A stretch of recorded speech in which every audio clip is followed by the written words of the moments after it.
As things now stand, the course of instruction in American history in our public schools embraces three distinct treatments of the subject. Three separate books are used. First, there is the primary book, which is usually a very condensed narrative with emphasis on biographies and anecdotes. Second, there is the advanced text for the 7th or 8th grade, generally speaking, an expansion of the elementary book by the addition of 40 or 50,000 words. Finally, there is the high school manual. This too ordinarily follows the beaten path, giving fuller accounts of the same events and characters. To put it bluntly, we do not assume that our children obtain permanent possessions from their study of history in the lower grades. If mathematicians followed the same method, high school texts on algebra and geometry would include the multiplication table and fractions. There is, of course, a ready answer to the criticism advanced above. It is that teachers have learned from bitter experience how little history their pupils retain as they pass along the regular route. No teacher of history will deny this. Still, it is a standing challenge to the existing methods of historical instruction. If the study of history cannot be made truly progressive, like the study of mathematics, science, and languages, then the historians assume a grave responsibility in adding their subject to the already overloaded curriculum.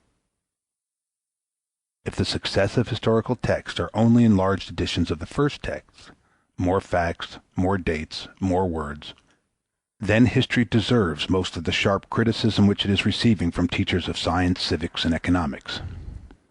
In this condition of affairs, we find our justification for offering a new high school text in American history. Our first contribution is one of omission. The time-honored stories of exploration and the biographies of heroes are left out. We frankly hold that, if pupils know little or nothing about Columbus, Cortez, Magellan, or Captain John Smith by the time they reach the high school, it is useless to tell the same stories for perhaps the fourth time. It is worse than useless. It is an offense against the teachers of those subjects that are demonstrated to be progressive in character. In the next place, we have omitted all description of battles. Our reasons for this are simple. The strategy of a campaign or of a single battle is a highly technical, and usually highly controversial, matter about which experts differ widely. In the field of military and naval operations, most writers and teachers of history are mere novices. To dispose of Gettysburg or the Wilderness in 10 lines or 10 pages is equally absurd to the serious student of military affairs.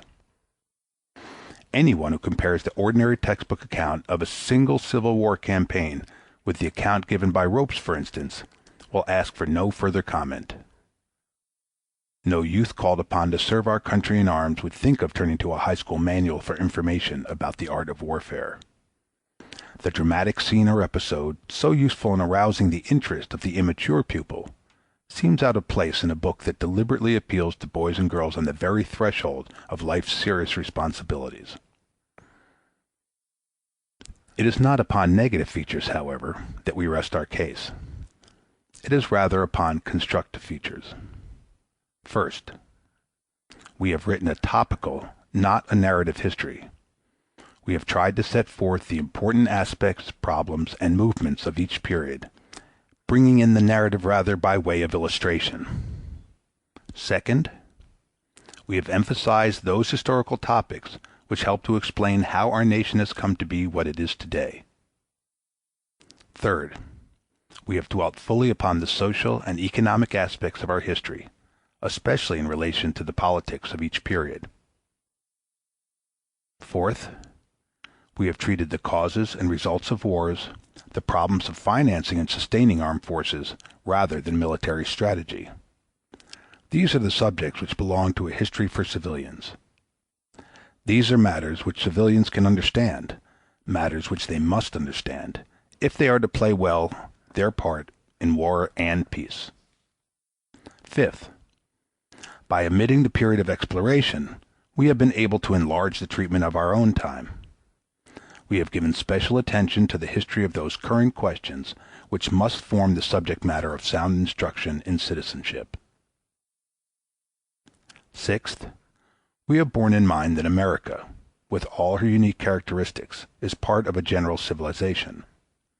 Accordingly, we have given diplomacy, foreign affairs, world relations, and the reciprocal influence of nations their appropriate place.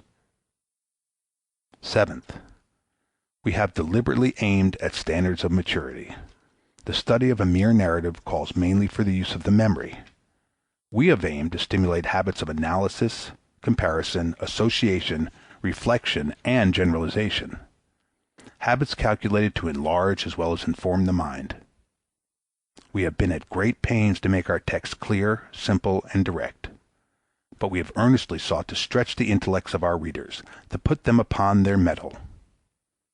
Most of them will receive the last of their formal instruction in the high school. The world will soon expect maturity from them. Their achievements will depend upon the possession of other powers than memory alone. The effectiveness of their citizenship in our republic will be measured by the excellence of their judgment as well as the fullness of their information. CAB, MRB, New York City, February 8th, 1921.